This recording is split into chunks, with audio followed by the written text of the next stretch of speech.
Muy Muchas buenas tardes gracias. a todos. Bienvenidos a esta sesión en la cual vamos a dar inicio al módulo específicamente de trasplante renal en pediatría. ¿Y quién mejor? Pues una enfermera especialista en nutrición del Hospital Pediátrico que nos harán el favor ahorita de presentarla para que nos dé este tema tan importante para poder dar inicio a este módulo. Y bueno, sean bienvenidos todos, reciban eh, pues no sé si decir felicitación, pero recordemos que hoy conmemoramos el Día de la Mujer y bueno, qué mejor momento y qué mejor forma de conmemorarlo de esta manera. Y quisiera ceder la palabra en estos momentos a la doctora Mara Medeiros para que nos haga una apertura y nos brinde un mensaje. Doctora, adelante. Muchas gracias, licenciada Muñoz. Pues qué gusto estar con ustedes aquí este 8 de marzo y con ponentes de primer nivel del Hospital Infantil de México, Federico Gómez, de donde yo me formé. Y bueno, muchas felicidades por estas sesiones que han tenido tanto éxito. Muchas Gracias, gracias, doctora. doctora Mara. Gracias, Gracias. doctora, por sus palabras, y estar siempre con nosotros apoyándonos en todos estos temas tan importantes para enfermería. Gracias, doctora. Licenciada Zulem, le cedo en este momento la palabra para que nos presente a nuestra ponente del día de hoy. Adelante. Gracias, Lupita. Muchísimas gracias. Buenas tardes a todos. Sean bienvenidos. Este 8 de marzo del 2023 damos inicio al capítulo de enfermería en relación a trasplante renal del módulo de pediatría. Un módulo súper importante que no podemos pasar por alto a nuestros pequeños que también son parte de este gran trabajo que realizamos las enfermeras. Y qué más que presentarles a la enfermera especialista neonatóloga Adriana Vázquez Sánchez, quien trabaja en el Hospital Infantil de México Federico Gómez y que también tiene una maestría en administración de hospitales. El día de hoy va a presentarnos el tema protocolo en trasplante renal en pediatría. Adriana, es un placer escucharte. Muchísimas gracias por aceptar la invitación. Te cedemos la palabra. Bien, muchas gracias por la invitación. Nada más soy enfermera especialista en enfermería nefrológica. Perfecto, perdóname. Sí, no se preocupe. Adelante. Ok. Bueno, pues vamos a empezar con lo que es el protocolo de trasplante renal en pediatría. Bueno, está enfocado a lo que ocurre antes del trasplante. Nosotras como enfermeras tenemos que saber, tener conocimiento de todo el proceso que se lleva antes de llegar a un trasplante renal. Y pues bueno, como introducción tenemos que es el procedimiento de elección para la rehabilitación integral de la uremia crónica terminal en los niños. El trasplante renal exitoso en niños y adolescentes va a permitir la mejoría significativa en el crecimiento esquelético, maduración sexual, habilidades cognitivas y funcionamiento psicosocial. Lo que no vamos a ganar con las terapias dialíticas, como lo es la hemodiálisis o la diálisis. Recordemos que son terapias de sustitución renal, hemodiálisis, diálisis y trasplante renal. El trasplante renal siempre debemos de aclararle a los pacientes, a los familiares, que no es la solución, que no es la cura, podría decirse así, de la enfermedad renal, sino que es una terapia más de esta enfermedad. Nuestros pacientes, niños que llegan a la adultez, siempre los vamos a considerar como enfermos renales, aunque estén trasplantados. Las contraindicaciones son excepcionales en los niños y este tratamiento debe proporcionarse y organizarse lo antes posible para limitar o incluso evitar el tratamiento de la diálisis. El ideal en la actualidad es que nuestros pacientes se trasplanten antes de llegar a una terapia de diálisis peritoneal o de hemodiálisis. Más adelante vamos a ver por qué. Pues como ya sabemos y como es común en México, no tenemos la cultura del registro. En México no hay un registro de cuántos pacientes en etapa pediátrica hay en la enfermedad renal. No se tienen datos, pero se estima que en comparación con Estados Unidos, al menos 9.700 niños prevalentes con enfermedad renal crónica y por año de 900 a 1.000 niños nuevos con diagnóstico nuevo se agregan a esta lista de espera para recibir un trasplante. 750 reciben un trasplante de renal cada año, siendo de 450 a 500 por donador fallecido. En el IMSS encontré un registro que en los últimos 5 años se han efectuado 779 trasplantes. En el Centro Médico Siglo XXI se atiende cada año a 100 niños en los programas de diálisis peritoneal y hemodiálisis y se realizan 115 trasplantes renal a niñas y niños durante el 2017. Esta es una comparación para que tengamos una referencia de que aproximadamente cuántos trasplantes se hacen en el IMSS en el siglo XXI, que podría decir que es el mayor centro pediátrico de esa institución. Para poder trasplantar a un paciente, pues debemos saber con qué son compatibles o si todos podemos recibir un trasplante, independientemente del tipo de sangre, del tipo de histocompatibilidad. Debemos de tener en cuenta esto. El grupo sanguíneo ABO es idéntico o compatible. El tipo O puede donar al A, al B y al O. El tipo A y B puede donar tan solo a un solo receptor del mismo tipo sanguíneo, A y B, a ninguno más. Y el receptor O solo puede recibir un trasplante de un donador O. No hay más que es de O a B O, de A B a y B a y B, y de receptor O solamente a donador O. Esto lo debemos de tener muy en cuenta. ¿Cuál es la supervivencia de un injerto renal? En los últimos 25 años se han logrado avances significativos, con una excelente supervivencia de los pacientes. El injerto se dice que en la actualidad se sitúa en una supervivencia del 85% de estos a 5 años, con una supervivencia media de entre 15 y 20 años.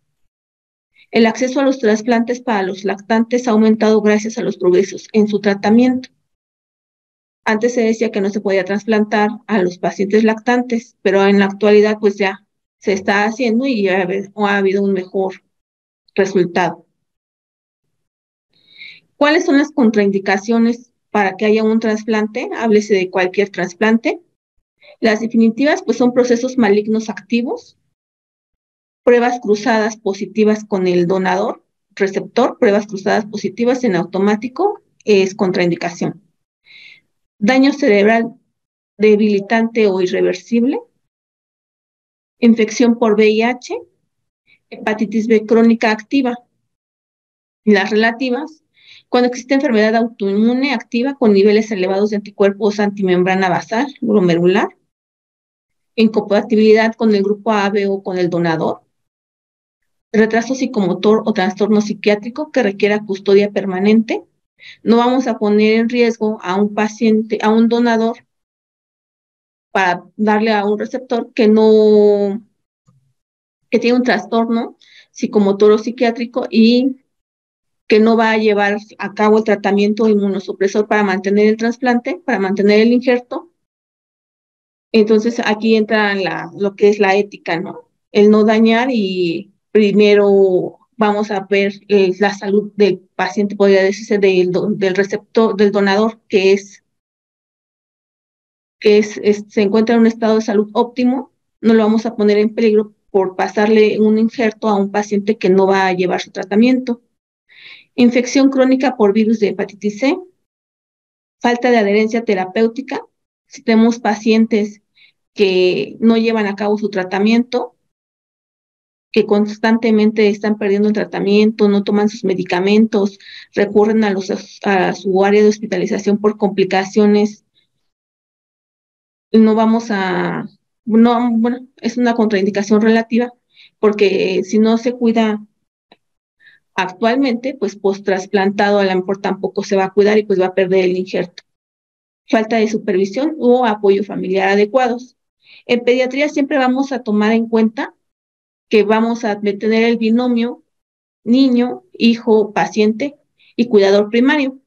Cuidador primario, pues es mamá, papá, quien se haga cargo del niño. Entonces, si no, el niño no tiene todavía la capacidad mental suficiente para llevar a cabo el tratamiento y necesita de supervisión, pues debemos de tener en cuenta que haya alguien que esté las 24 horas del día pendiente de sus medicamentos y de sus terapias.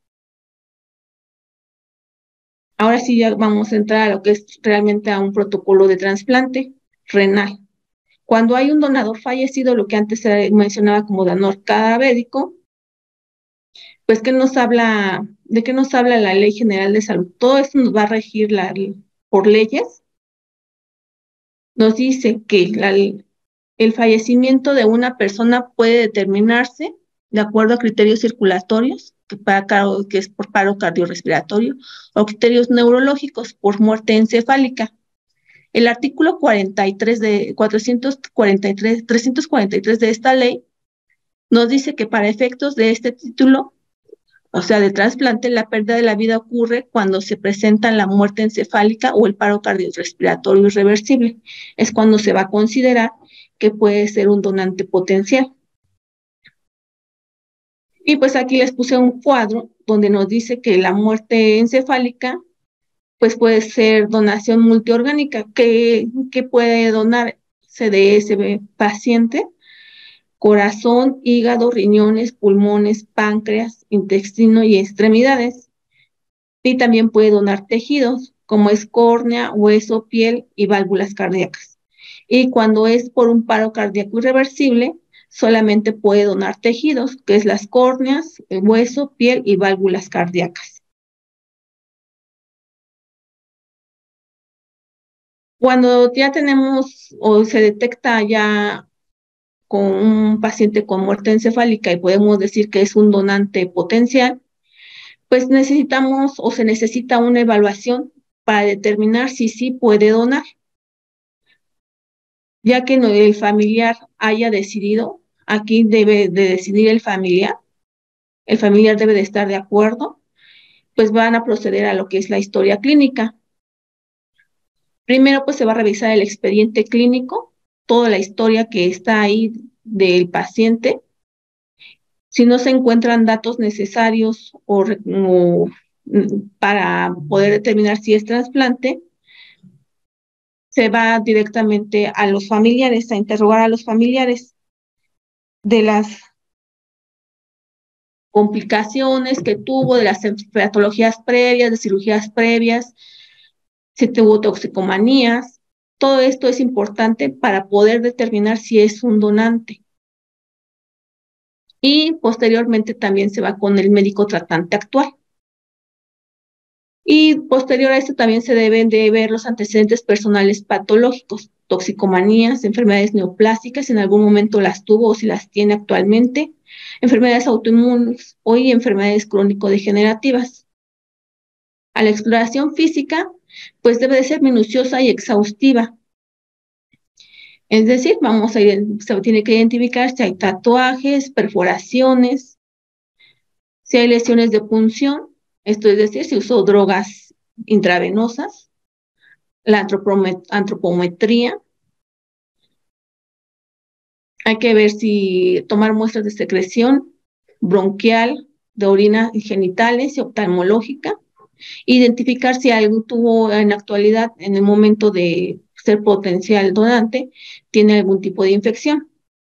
Los exámenes de laboratorio que se le deben de realizar es biometría hemática, química sanguínea, electrolitos séricos, pruebas de funcionamiento hepático, tiempos de coagulación, un perfil cardíaco y un ego. Es decir, para determinar que nuestro paciente está en óptimas condiciones para que se le puedan extraer los órganos. Y algunas serologías de estudios complementarios, pues es la anti-VIH, antivirus de la hepatitis C, brucelosis, VDRL, citomegalovirus, Epstein-Barr, Chagas y toxoplasma. Todos estos estudios se le deben de realizar antes de determinar que sí puede donar. ¿Cuáles son las contraindicaciones absolutas que lleguemos a encontrar en ese paciente?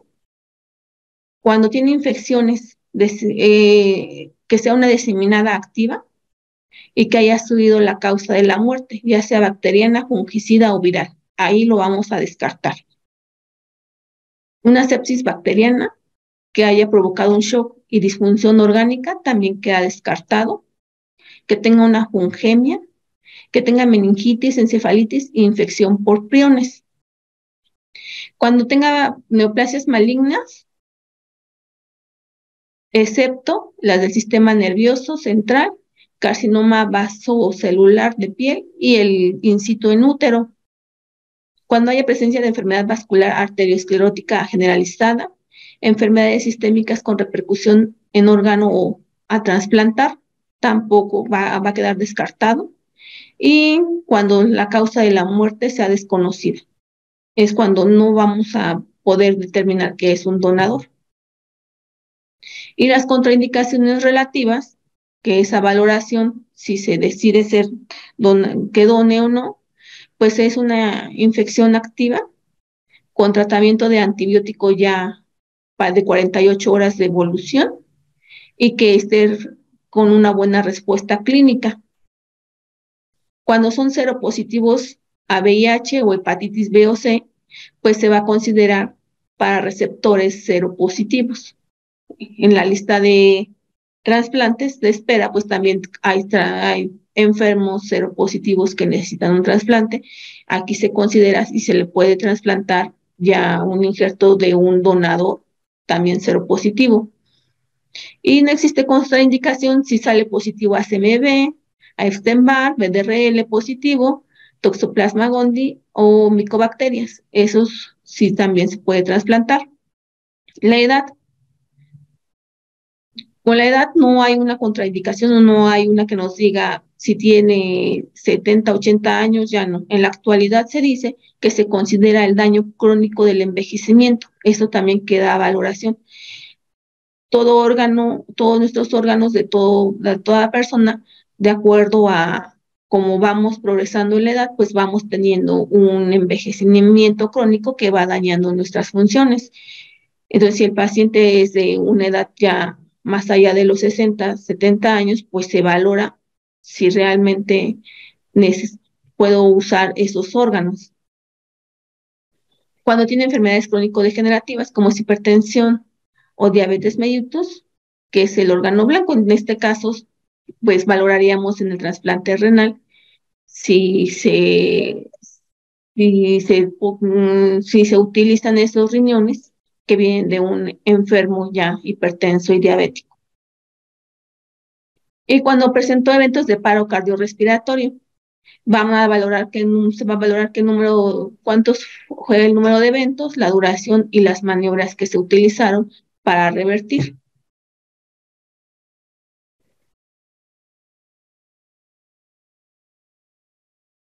En la evaluación del potencial donante, pues vamos a ver si hay antecedentes de ya cuando va específicamente. Ahora vamos a hablar específicamente del potencial donante renal. Esto es lo que les dije anterior, era para todos los órganos y ahora específicamente para donar el riñón. ¿Qué debemos de tomar en cuenta?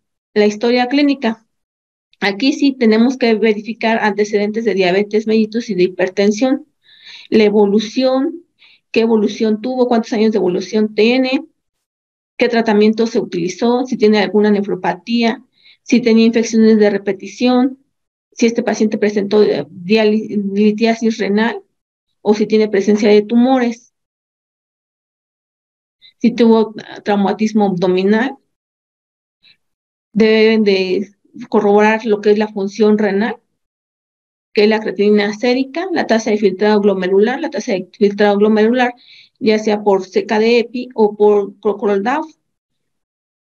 Una biopsia renal, se recomienda una biopsia renal pretransplante para ver el grado de glomerulosclerosis antes de utilizar esos riñones. Y una valoración renal. Esta puede ser por ultrasonido para valorar traumatismo renal, presencia de hematomas, si hay líquido libre, si tiene litiasis renal o malformaciones. Esto es en específico para cuando ya vamos a utilizar o ya se van a utilizar los órganos renales de este paciente. Y también hay otra clasificación del donante renal, que es con criterios estándar y criterios extendidos. Los de criterios estándar nos dice que el paciente debe tener debe ser menor a 60 años.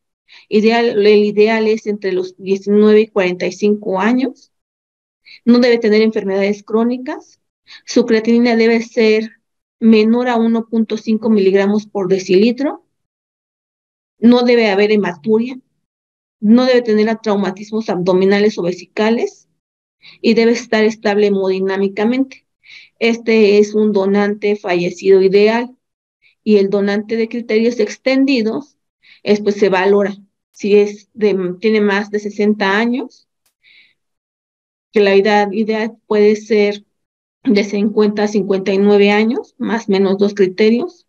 Si tiene hipertensión arterial, si su creatinina es mayor a 1.5, y la muerte por enfermedad vascular cerebral. Estos son los de criterios extendidos, quiere decir que todavía se considera para ser un potencial donante renal.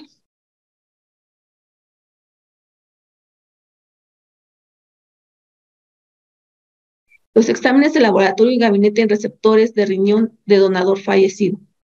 Es decir, a los niños que nosotros tenemos en la lista de espera de un trasplante renal de donador fallecido, se nos notifica en el hospital que hay un posible donante o que ya hay un donante, pues se nos avisa qué tipo de sangre es. De acuerdo a eso se llama a los niños, si es O, se llama a todos los niños, si es de A, de acuerdo a la compatibilidad del grupo sanguíneo, es a los niños a los que se les cita. Entonces se les va a tomar una biometría hemática para considerar hemoglobina y plaquetas, tiempos de coagulación, como es el TP y el TPA, creatinina, BUN, calcio, fósforo, magnesio, ácido úrico, electrolitos, que es sodio, potasio y cloro, y CO2 total. También se le va a tomar pruebas de función hepática, como es bilirrubinas, transaminasas, proteínas total y fraccionada, un examen general de orina para los niños que todavía orinan, tienen función renal residual, radiografía de tórax posterior anterior en una sola placa, y los niños que se encuentran ya con terapia de diálisis peritoneal, hay que tomarle un cultivo y citoquímico del líquido peritoneal para descartar que haya una posible presencia de peritonitis. A esto se le toma en general a todos los niños que están en la lista de espera y que llegan para ser el posible candidato.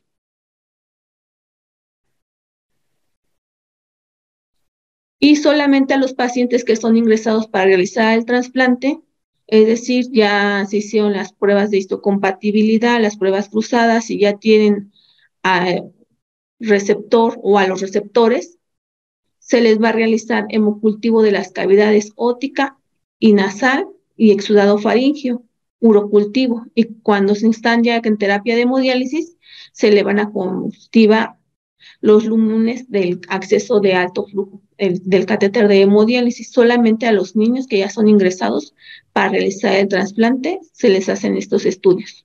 No se les hacen a todos los que llegan. Y el protocolo del trasplante de donador vivo, en cuanto al donador renal, ¿cómo se va a seleccionar?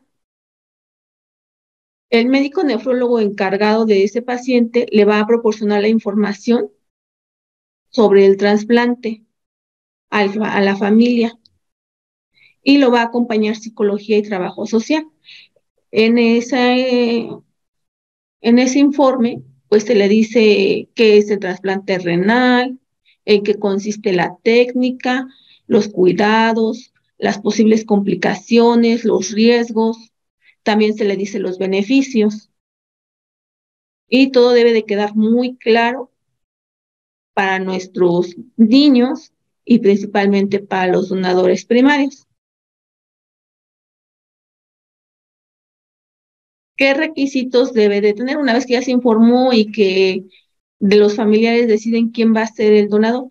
El donador ideal en los niños es el donador vivo relacionado, quien es el mamá o papá, o en el caso de pueden ser hermanos. También en la actualidad ya se ya hay de tíos, de conocidos, pero como nos dice el Senatra, que no debe haber un valor adquisitivo, es decir, no debe de comprometer, debe ser un donador altruista, no debe de recibir a cambio nada a ese donador potencial. Cuando no es familiar, debemos de tener en cuenta que o el Senatra hace que no debe haber que el paciente, que el posible donador vaya a recibir algo a cambio de ese injerto. Los requisitos, lo ideal es que sea familiar del paciente, que sea consanguíneo y se verifica con un acta de nacimiento. La edad va a ser de 18 a 60 años, que el grupo sanguíneo AB sea idéntico o compatible.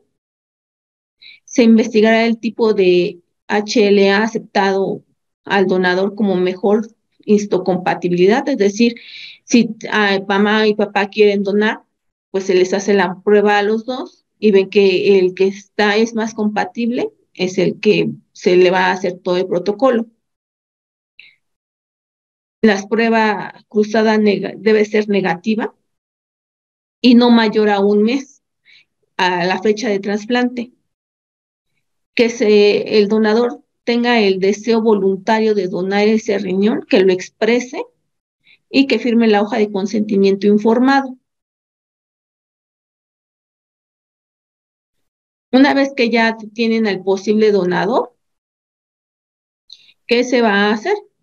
Pues después de que el candidato es calificado como donador potencial, se evalúa cuidadosamente, tanto física como psicológicamente. ¿Por qué? Porque le vamos a extraer un riñón a un órgano, entonces debe estar previamente calificado y diagnosticarse como paciente sano. No vamos a poner en riesgo su vida al extraer un injerto.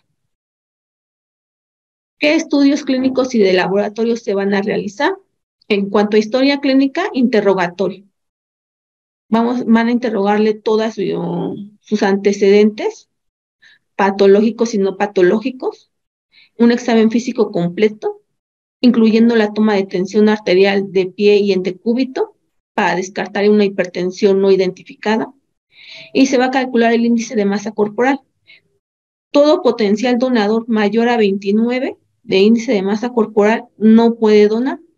En este caso, se ha visto que los mandan a bajar de peso, al nutriólogo, a hacer ejercicio. Los papás sí aceptan, los papás con tal de ayudar a sus hijos, se someten a bajar de peso y lo logran. Entonces a veces el trasplante se retrasa porque el potencial donador o el donador ideal para ellos tiene sobrepeso. ¿Qué exámenes de laboratorio? Como les decía, debe de ser se va a examinar exhaustivamente para determinar que está sano o identificar algún riesgo. A veces en el momento de estar haciendo todos estos estudios, todos estos exámenes, pues se identifica que también el papá o mamá tienen un cierto grado de daño renal o que ya están desencadenando un daño renal o que en algún futuro van a tener daño renal, que ya fue hereditario lo de los hijos, entonces pues quedan descartados y se pasarían a una lista de espera para donador fallecido. Se le va a tomar biometría hemática, tiempos de protombina, tromboplastina parcial de sangrado y coagulación, urea y creatinina sanguíneas, C3 y C4 inmunoglobulinas, ácido úrico en sangre, electrolitos séricos, que es sodio, potasio, calcio, pH y CO2, perfil de lípidos, colesterol y triglicéridos, calcio, fósforo y magnesio séricos. Se le va a tomar una muestra para identificar la glucemia en ayuno. También se le hace curva de tolerancia a la glucosa.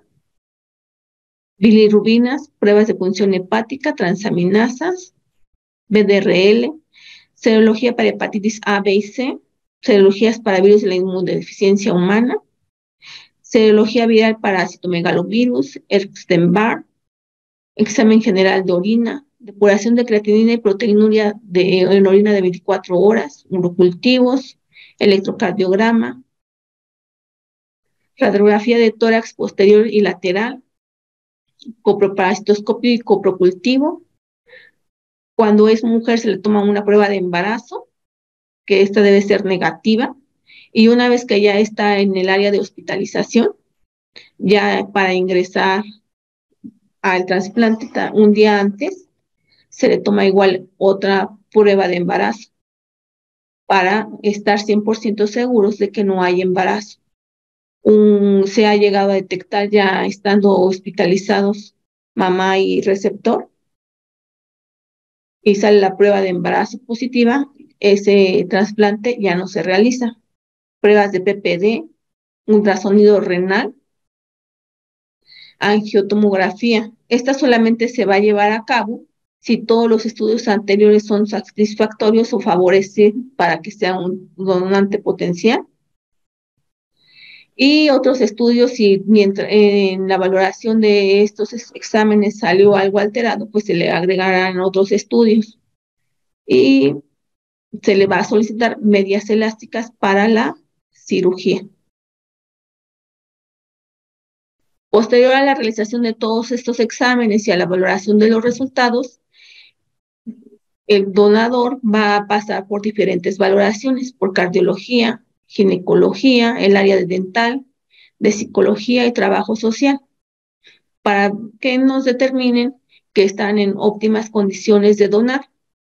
Estas valoraciones no se realizan en el hospital, se manda a un hospital de adultos para que se realicen y tienen que regresar con su hoja de referencia, su historia clínica, donde su valoración escrita para que sea comprobable de que ya está autorizado de que puede ser donante. Y el estudio psicológico nos debe decir que está en un estado satisfactorio de salud mental y debe de manifestar las motivaciones altruistas de donar.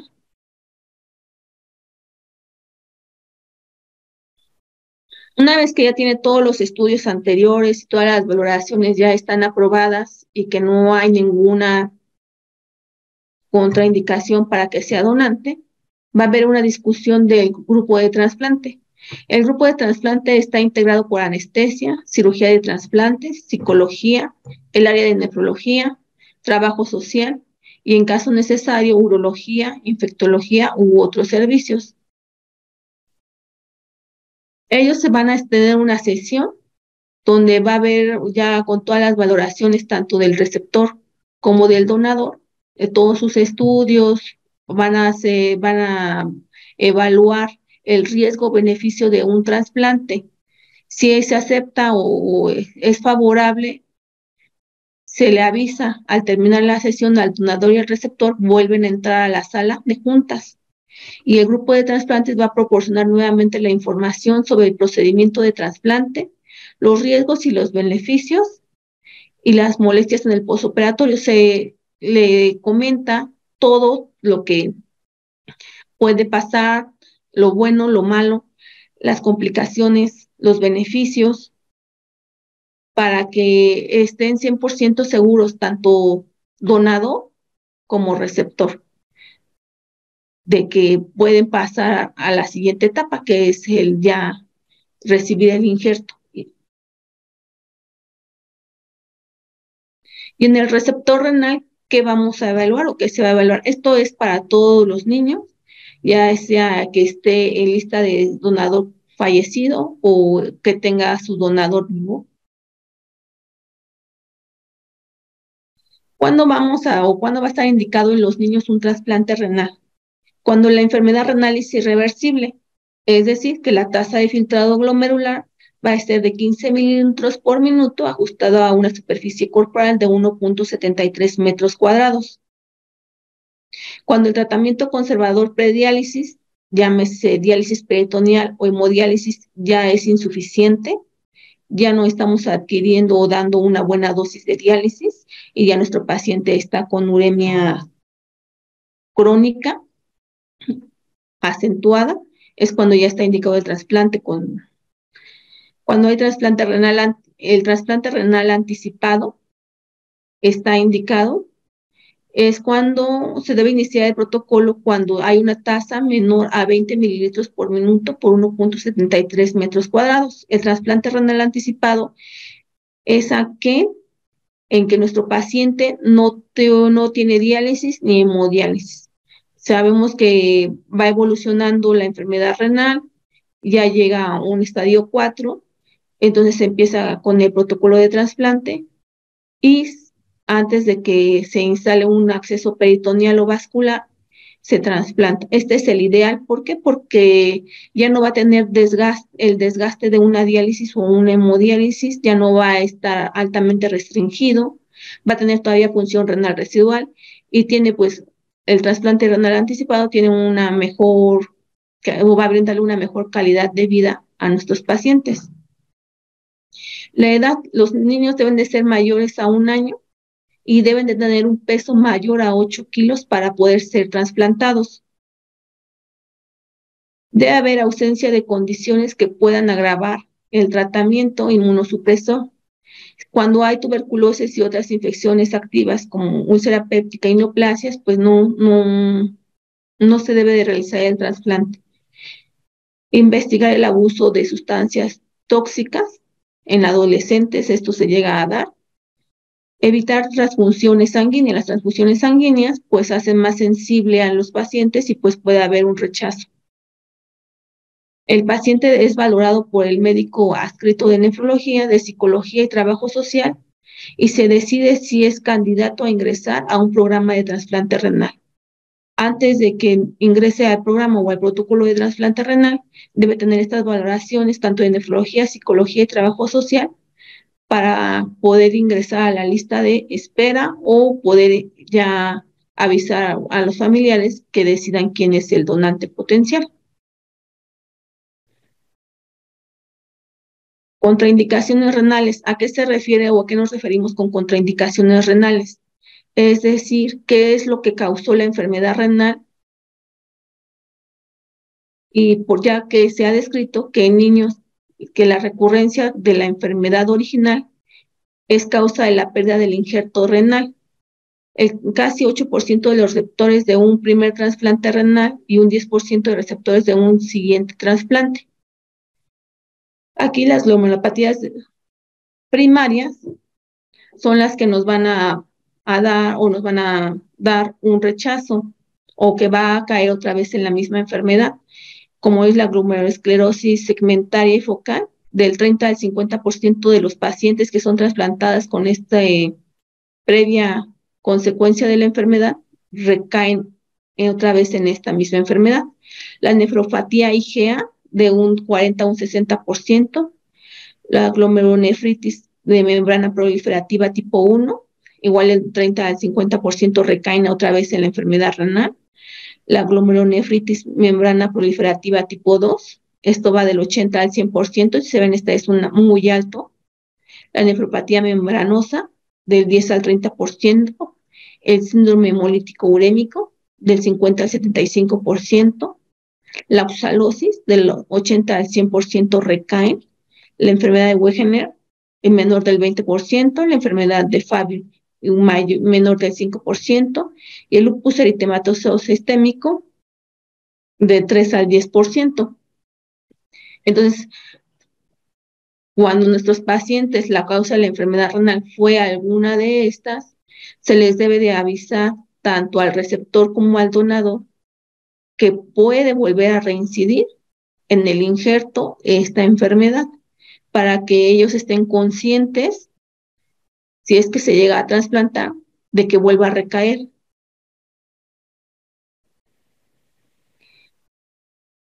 Otras de las contraindicaciones renales, pues es cuando hay un lupus eritematoso sistémico. Este sí se puede trasplantar, pero debe permanecer sin actividad previa al trasplante. Clínica inmunológica completamente debe estar normal, no debe estar activa por 6 meses y sin tratamiento o con dosis bajas de prednisona. Es cuando sí se puede trasplantar. La vasculitis también debe estar inactiva por al menos 12 meses y sin tratamiento citotóxico. La enfermedad antimembrana basal glomerular debe estar inactiva por al menos 6 meses sin tratamiento, con anticuerpos circulantes no detectables. La hiperoxaluria primaria se debe realizar solo en trasplante renal si responde al tratamiento con piridoxina y tiene depósitos mínimos de oxalato. Y la enfermedad renal poliquística, esta pues previamente se considera una nefrectomía uni o bilateral para poder después trasplantarlo. Estas son las causas de la enfermedad renal primaria y pues al decidir que se trasplante, pues deben de quedar muy claro a los familiares que pueden reincidir y que puede volver a caer en enfermedad renal.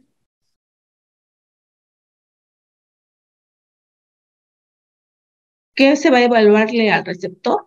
Vamos a ir pues, primero historia clínica, actualización de la evolución clínica, esto es desde la etapa neonatal, antecedentes de procedimientos quirúrgicos previos, colocación de catéteres, es decir, si está en la terapia de hemodiálisis, cuántos accesos vasculares tuvo o ha tenido previamente, cuántas infecciones del acceso vascular o del catéter de diálisis peritoneal tuvo antes del trasplante.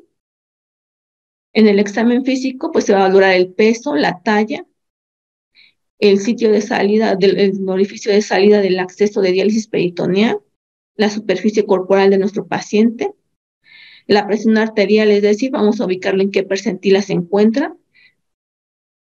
Se le toma el índice de masa corporal y si hay volumen urinario residual.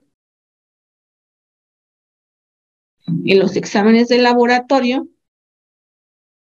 se le toma biometría hemática para principalmente cuantificar plaquetas y hemoglobina, tiempos de protombina, de tromboplastina parcial, urea, creatinina, ácido úrico séricos, electrolitos séricos como es el sodio, el potasio, el cloro, el pH y el CO2, también una glicemia en ayuno, calcio, fósforo y magnesio, fosfatasa alcalina y hormona para tiroideas séricos, pruebas de funcionamiento hepático, complementos de inmunoglobulina, el VDRL, serología viral para VIH, hepatitis A, B y C, serologías para varicela en caso necesario, serología viral para CMV, herpes, virus de Epstein-Barr o proparasitoscopio, radiografía de tórax, PPD, electrocardiograma y ecocardiograma.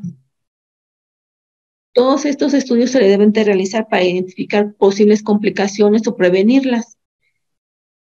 Y pues debe haber ya una tipificación de la HLA. Esta se debe de tipificar en HLA clase 1, que incluye la HLA-A, la HLA-B y la HLA-C. Y la clase 2, que va a incluir la HLA-DP, la HLA-DQ y la HLA-DR. El PRA, que es el panel reactivo antibody.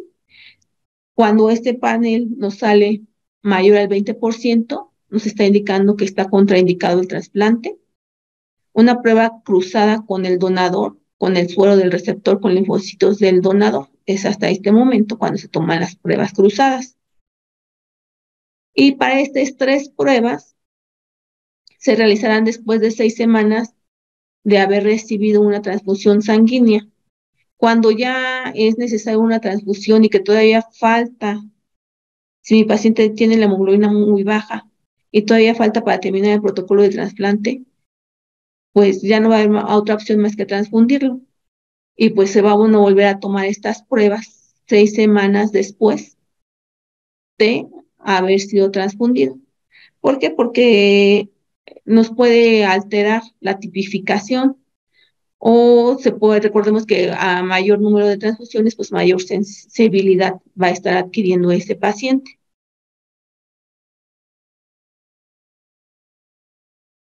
¿Qué exámenes se le van a hacer específicamente a los pacientes que presentan diuresis? Examen general de orina, proteinuria de 12 horas, relación albúmino-creatinina, depuración de creatinina y se va a valorar el volumen urinario de 24 horas. A todos se les practica exudado faríngeo, urocultivo, cropocultivo, y en estudios urológicos, el uretrocitograma, ultrasonido renal, urodinamia en caso de ser necesario. Y pues ya que tiene todos esos estudios y que ya tiene los resultados, pues se va a ir otra vez, este paciente se va a ir a valoraciones, al igual que como el donador, el receptor también se va a valoraciones de urología, de dental, de cardiología, de psicología, y si tiene otras patologías agregadas, pues se va a ir, ya a veces si tiene lupus, pues también lo tiene que evaluar endocrinología, por ejemplo. Y en cuanto a vacunas, debe estar actualizado, las vacunas deben estar actualizadas o debe contar con su esquema de vacunación. Las vacunas de virus vivos están contraindicados en los pacientes inmunocomprometidos, por lo que debe hacerse énfasis en completar el esquema de vacunación para sarampión, paradoctiritis, rubiola y varicela antes de llegar al trasplante renal. Y pues, de acuerdo al esquema de vacunación vigente, se le va a recomendar que tenga la antipolio, que es de 2 a 4 o 6 meses, 2 años, y 4 a 6 años. Preferentemente la vacuna debe ser antipolio inactiva. La DPTA, que debe administrar de 2, 4 y 6 meses, luego a los 15 y 18 meses y a los 4 a 6 años. La hepatitis B, de 2, 4 y 6 meses. La hemófilos influenza B, de 2, 4 y 6 meses, de hasta los 12 y 15 meses. El sarampión, paradoctiritis, rubiola, de 1 año, luego a los 4 y 6 años. Opción en niños receptores menores de 6 años no vacunados.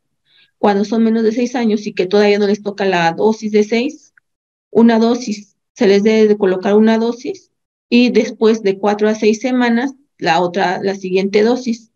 El neumococo 13 valente, pues se debe de ser 2, 4, 6 y 12 a 15 meses. La varicela, de 1 a 4, 6 años. Hepatitis A, después del primer año de vida. La segunda dosis a los 6 a 12 meses después. La influenza es una dosis de acuerdo a las recomendaciones de las autoridades de salud, que es anual, y se ha recomendado aplicarla después del trasplante igual anualmente. Y la vacuna del virus del papiloma humano está indicada en adolescentes del sexo femenino. Nuestros pacientes tienen que contar con todas estas vacunas. En caso de que no, pues se les actualiza para poder pasar al trasplante. Si al tomar las pruebas de serologías de hepatitis B y no sale reactivo, pues se manda a que se vacune y posterior se le toma otra vez las serologías. Hasta que esté activo, va a pasar al trasplante. Y pues como conclusión tenemos que el resultado del trasplante renal en niños ha progresado notablemente en las últimas décadas, en las últimas 5 décadas. La mortalidad del niño trasplantado es menor del 5%. La principal causa de muerte son las infecciones, aproximadamente el 50% de los casos, seguida de las causas cardiovasculares.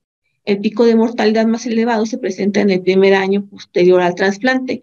Nuestros niños, entre más rápido se trasplanten, mayor va a ser el beneficio, mayor va a ser la calidad de vida. Nuestros pacientes, pues recordemos que los niños con enfermedad renal tienen un desgaste crónico degenerativo, musculoesquelético, neurológico, psicomotor. Estos niños no están insertados en las escuelas, en los medios sociales de su edad, lo cual les altera su estado psicológico. Entonces, un trasplante renal no nada más va a beneficiarle en cuanto a lo clínico, sino a lo psicosocial. Estos niños pueden, entre mejor o más rápido se trasplanten, y si es preferible de un trasplante renal anticipado, pues van a tener una mejor evolución, un mejor desarrollo en su etapa de vida, que es la pediatría, que es escolar o adolescencia, y pues van a llegar a la etapa adulta con un trasplante que les va a perdurar. Y en caso de que no, pues siempre debemos de tener en cuenta nosotros como enfermeras, cuando tenemos pacientes en diálisis o hemodiálisis, pues preservar el acceso peritoneal, evitar que tenga infecciones recurrentes, evitar las peritonitis, darle una buena capacitación al cuidador primario y a nuestro paciente para preservar ese peritoneo, o cuando los tenemos en hemodiálisis, pues preservar el acceso vascular, igual disminuir los riesgos de infecciones, de las complicaciones de trombosis, y enseñarle a nuestro paciente a cuidar este acceso y al cuidador primario, porque igual entre menos accesos vasculares tenga antes del trasplante en su edad pediátrica, pues le vamos a dar oportunidad. Como ya lo vimos, el injerto dura máximo 20 años, y si esos pacientes vuelven a requerir otra terapia, o en lo que llega un segundo trasplante, pues van a necesitar algún acceso. Y si nosotros que atendemos pacientes pediátricos no preservamos peritoneo y red vascular, pues no le vamos a dar una oportunidad a nuestro paciente en un futuro. Entonces nosotros siempre cuando manejamos un paciente renal pediátrico, debemos de pensar en el futuro de ese pequeño, de esa pequeña. Debemos de tener en cuenta que nuestras intervenciones y nuestro apoyo educativo pues va a influir en un desarrollo y en una mejor calidad de vida en la etapa adulta. Estos niños crecen, llegan a la edad adulta. Nosotros tenemos pacientes que fueron trasplantados en el Hospital Infantil de México y que ahora son profesionistas, o no son profesionistas, pero cuentan con una vida activa y que todavía preservan ese trasplante que adquirieron, ese injerto que fue adquirido en el Hospital Infantil. Entonces también nosotros, por eso yo creo que es importante que conozcamos el protocolo de trasplante para ver todos los cuidados, todos los estudios que necesita para llegar a un trasplante, y valorar cuando nosotros estamos dentro del área de trasplantes, valorar qué tan importante es que papá y mamá estén donando ese injerto, y qué tan importante es enseñarle a nuestros pacientes a cuidar ese injerto.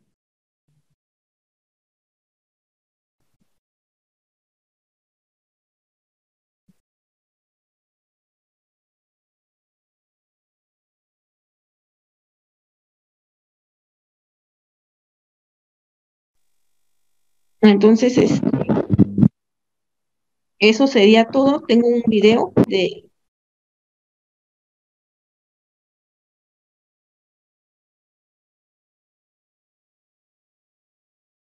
A ver si lo puedo cargar, que me lo mandó Bien. la jefe de nefrología. Adelante, Adriana. En junio del año 2004, la renal crónica terminal. Llegando ahí me hacen hemodiálisis. Así duré 3 meses en hemodiálisis, y durante esos 3 meses mi mamá se hizo los estudios para poner una. Resultó ser compatible, y así mismo me trasplantan el 5 de octubre de 2004. Ahorita llevo 5 años de trasplantado. Yo viví mi vida normal. Y el hecho de estar enfermo no significa que que ya está acabó el mundo, ¿no? Al contrario, debes echarle muchas ganas y seguir adelante. El hecho de estar enfermo, no te debes de caer, debes echarle muchas ganas, y no se lo preocupe, es seguir adelante. Igualmente deben de, cuando le digan que donen sus órganos, digan sí a la donación de órganos, para que salven muchas vidas, sobre todo, que es lo que más lo necesita, ya que es una alegría de los demás. haya vida. Recuerden que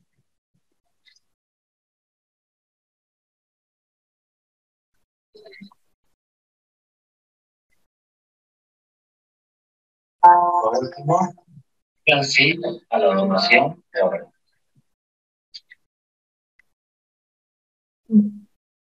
Bueno, no se alcanzó a escuchar muy bien el video, pero queremos pensar que es la experiencia que relata un paciente que ha sido trasplantado de riñón, lo cual nos supone un gran trabajo por parte del equipo que ha sido parte de su vida, porque queremos pensar que además de todo esto, él ha tratado de sobrellevar por ya algún tiempo este tipo de tratamiento. Y cabe mencionar que con todo ello, pues son muchos los pacientes a los que tenemos ya como antecedente de todo este manejo quirúrgico para poder ser manejados por una insuficiencia renal crónica y que necesitan ser trasplantados y que por ello, pues bueno, somos copartícipes de todo este manejo quirúrgico, clínico y postquirúrgico y que pues los vemos hasta el manejo de cuando ya son pacientes adultos, ¿no? Lupita, ¿quieres mencionar algo? Gracias. Gracias, acertada tu comentario y bueno, tenemos unos minutitos nada más para no dejar de desapercibido los comentarios y alguna par de preguntas que tiene la audiencia y que bueno, considero importante contestarlas. Anita, adelante, puedes continuar con las preguntas, por favor, y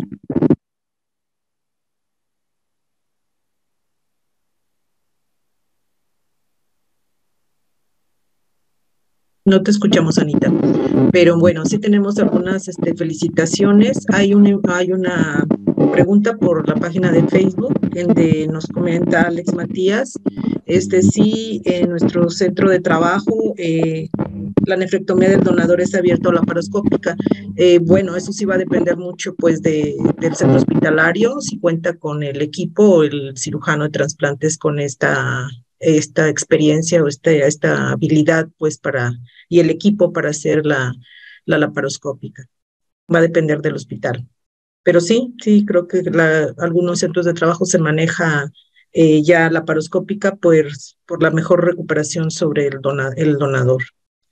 Nos preguntan también si vamos a compartir, quiere información sobre cuidados de enfermería en pre-trans y posoperatorio de trasplante renal, y pues precisamente de esa es parte importante de los otros temas del módulo pediátrico que van a continuar más adelante.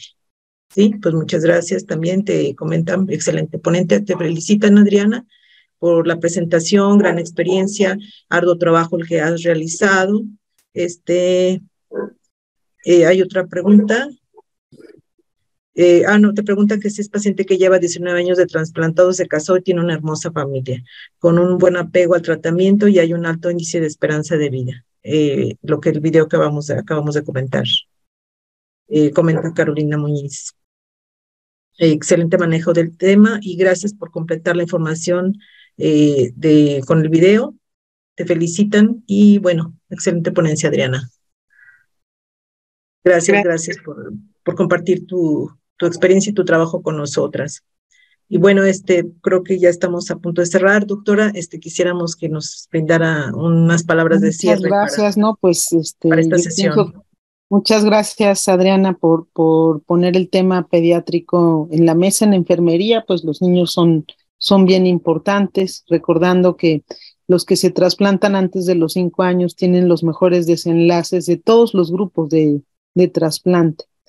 Y bueno, los adolescentes, nuestro coco es la adherencia, como ya se mencionó, pero definitivamente es la mejor oportunidad que tienen. Y gracias por estar aquí hoy. Felicidades por esta plática. Gracias, doctora. Bueno, pues de esta manera cerramos el inicio de este módulo pediátrico con la presentación de Adriana, con la presencia de todos ustedes. Gracias y bueno, nos estaremos viendo en las siguientes sesiones. Gracias. Gracias a todos. Buenas noches.